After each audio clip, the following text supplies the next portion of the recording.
Mercato.fr, fournisseur officiel de football. Salut tout le monde et bienvenue dans ce nouveau JT Foot Mercato. Décidément, le PSG et le Real Madrid ne se quittent plus. Selon les informations de TNT Sports, les merengues et Paris seraient intéressés pour attirer un crack argentin, Franco Mastantuono. Âgé de 16 ans, ce jeune milieu de terrain offensif est passé par River de Azul puis le club Cemento avant de taper dans l'œil de River Plate. Numéro 30 sur le dos, le joueur né en 2007 a fait ses grands débuts chez les professionnels cette année. Le Real Madrid souhaite lui proposer une offre en 2025, année où expire son contrat et où il atteindra aussi sa majorité, ce qui lui permettra de rejoindre l'Europe sans problème. Selon AS, le FC Barcelone est aussi sur le coup, tout comme le Paris Saint-Germain, qui aime recruter des talents dans cette région du monde, en témoigne le transfert de Beraldo. Si aucun prix n'a été dévoilé, la valeur du joueur est estimée à 4 millions d'euros selon le site spécialisé Transfermarkt. Il partira certainement pour bien plus, lui qui a déjà de prestigieux prétendants à ses trousses. Les Jeux Olympiques arrivent dans quelques mois et Kylian Mbappé souhaite évidemment être de la partie, tout comme le sélectionneur Thierry Henry. Si sa présence dans le groupe pour décrocher la médaille d'or est encore à déterminer, le Bondinois vient d'être fixé sur un autre point.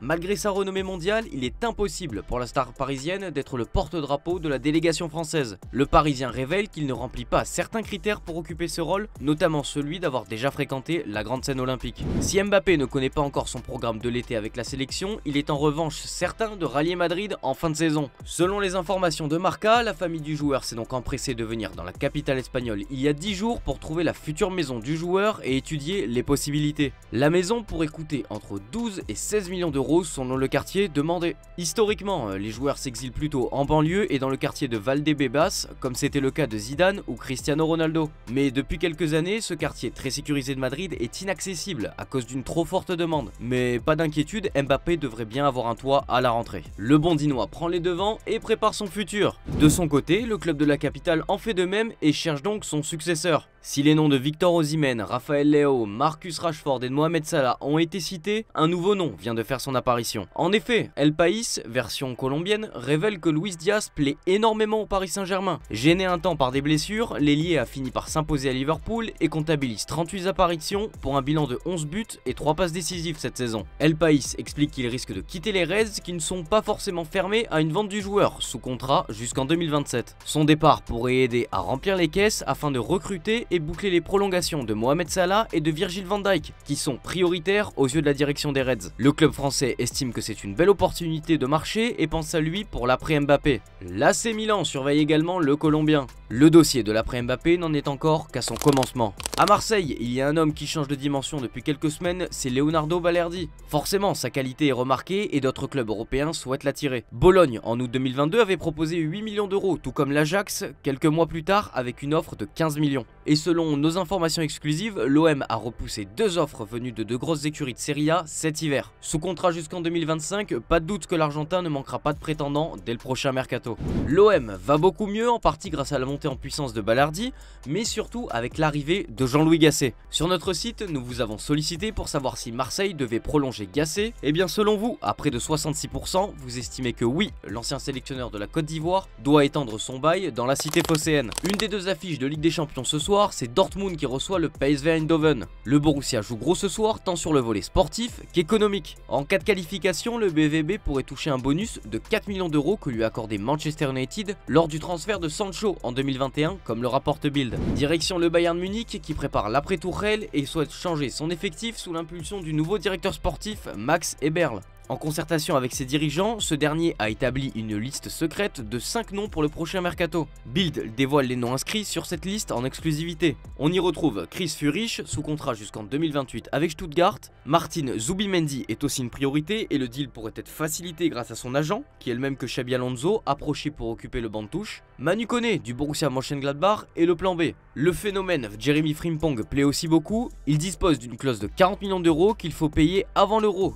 Sinon, elle ne sera plus valable. En défense, les qualités de Ronald Araujo sont toujours très appréciées à Munich. Le mercato du Bayern s'annonce donc électrique. On termine ce chapitre allemand en parlant du sélectionneur Julian Nagelsmann. À la tête de la Mannschaft pour l'Euro 2024, le principal intéressé ne souhaite pas que son effectif soit pollué par les rumeurs sur son avenir et veut donc trancher vite d'après Sky Sport Germany. Suivi par le Borussia Dortmund, le Bayern Munich ou encore Newcastle, Nagelsmann a encore la cote sur le marché. À Chelsea, rien ne va plus. Le club londonien peine à enchaîner les résultats et pointe à la 11e place de Première Ligue. Le joueur qui fait les frais de cette mauvaise passe, c'est Thiago Silva. Au club depuis 4 saisons, le Brésilien n'a plus joué une minute depuis le 12 février face à Crystal Palace. En fin de contrat en juin prochain, l'ancien joueur du PSG devrait, sauf véritable coup de théâtre, quitter le club comme le rapporte le média brésilien Wall Esporte. L'été dernier déjà, Thiago Silva avait longtemps été cité de retour au Brésil, mais avait finalement décidé d'honorer son contrat avec Chelsea. Selon la presse brésilienne, il est peu probable de voir le joueur signer chez un cadre européen. Un retour romantique à Fluminense, son club formateur, semble être l'option la plus probable, même si l'Arabie Saoudite se tient en embuscade. Situation similaire pour un autre joueur brésilien qui évolue en Angleterre, Casemiro. Pas convaincu avec le Red Devils depuis sa venue en 2022, le directeur du football de Manchester le pousse vers la sortie et tient une piste pour le remplacer. Selon The Mirror, son successeur pourrait être Ederson, le milieu défensif de l'Atalanta. Affaire à suivre. Place au FC Barcelone avec Xavi qui, malgré la qualification face à Naples hier soir 3-1, va s'en aller en fin de saison. L'ancien numéro 6 du Barça a pu compter sur le soutien de son ancien coéquipier Iniesta. Dans un entretien accordé à la Gazzetta dello Sport, Don Andrés a évoqué le cas de son ancien ami et coéquipier. Je souffre avec lui, en tant que fan et en tant qu'ami, parce que je sais à quel point il tenait à entraîner le Barça et à quel point ce club compte pour lui. Il lui a donné une passion incroyable et personne ne veut que les choses se passent bien. Et pas pour lui-même ou pour sa gloire personnelle, mais pour le club qu'il aime. Il est clair que s'il a décidé de démissionner, ce n'est que pour le bien du Barça. Dans le sillage de Xavi, plusieurs joueurs pourraient aussi quitter le club, notamment ceux dans le secteur défensif, jugés saturés par la direction catalane. Dans un contexte économique compliqué, une grosse vente serait la bienvenue pour le club. Ronald Araujo possède une belle valeur et plaît au Bayern Munich. Interrogé en zone mixte hier soir, le défenseur uruguayen a lié son avenir à la décision du club. Mon avenir dépend du club. Tout le monde sait que je suis très heureux ici, au Barça, et très reconnaissant envers Xavi. C'est donc Barcelone qui a les cartes en main sur le dossier. On boucle cette page à l'étranger avec le rival madrilène qui s'apprête à subir des assauts des clubs saoudiens. Selon Marca, Luka Modric, Lucas Vazquez et Nacho, qui sont en fin de contrat, sont ciblés. Idem pour Ferland Mendy qui pourrait s'en aller avec l'arrivée future de son concurrent Alphonso Davies. Les investissements de la Saudi Pro League ne sont donc pas prêts de s'arrêter. On passe aux officiels du jour et le premier concerne la Lazio de Rome. C'était dans les tuyaux depuis quelques temps, c'est désormais fait. Maurizio Sarri n'est plus l'entraîneur du club romain comme annoncé dans un communiqué de presse. Le LOSC mise sur l'avenir et vient de prolonger le contrat d'Aaron Malouda, 18 ans et fils de l'ancien joueur Florent Malouda jusqu'en 2027. La nouvelle a été également indiquée dans un communiqué de presse. Autre officialisation, celle du joueur marseillais Bilal Nadir qui a prolongé son séjour sur la Côte d'Azur jusqu'en 2026. Interrogé sur le site officiel du club après sa signature, le joueur était soulagé et fier de prolonger à l'OM. On termine ce JT avec l'image du jour et Roberto Carlos qui fait encore parler sa technique. Latéral très offensif, le Brésilien a pris part à un petit jeu improvisé en pleine rue. Le but est simple, ballon au pied, l'idée c'est de feinter son adversaire en faisant une passe, s'il mord à la feinte, élimination. Et le moins qu'on puisse dire, c'est que Roberto Carlos a encore de beaux restes. Je vous laisse découvrir ça, merci d'avoir suivi cette vidéo et à très vite pour de nouvelles vidéos sur Foot Mercato.